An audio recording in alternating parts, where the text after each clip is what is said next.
Magandang araw po. Ngayon po ay March 20, 2025 at ipapakita ko po yung ating mga romaine lettuce. Ito po ay 36 days simula nung ipinunla po natin, no?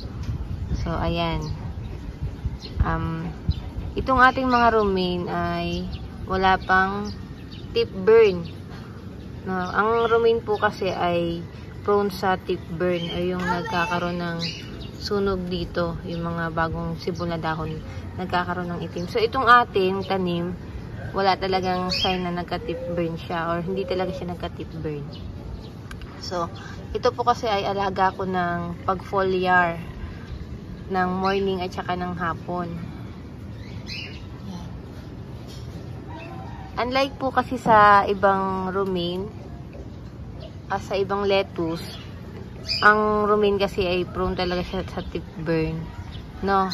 Hindi katulad nung ibang mga lettuce. Ang naitanim ko na rin kasi dati is yung Olmeti lettuce na napakaganda rin nun, no? So kaya nun hanggang 45 days ang harvest na wala yung tip burn talaga. So ang romaine kasi 20 days nagkaka-tip burn na siya usually, no?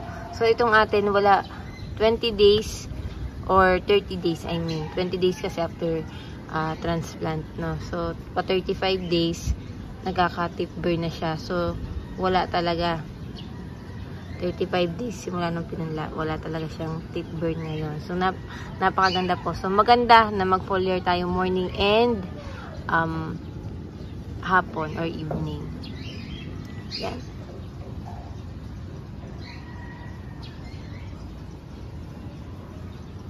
Okay. So, ang lasa po ng romaine kasi ay matamis ito. Matamis na lettuce ang romaine. Ayan. Tyrol romaine ng Condor seed. So, ang bili ko sa isang pakete nito, parang 1 gram siya. Napakadami na nun. 109 sa online. Search lang po Tyrol romaine. Ayan. So, baka mamayang hapon ay mag-harvest kami. Mag-harvest pala kayo tuwing umaga. No? Yung hindi yung nasikatan na ng araw or hindi na nababasa araw. Kasi yun ay papait kapag nag-harvest kayo ng nainitan or mainit na panahon. So, maganda early morning at saka evening or hapon. Basta hindi siya narawan ng matagal.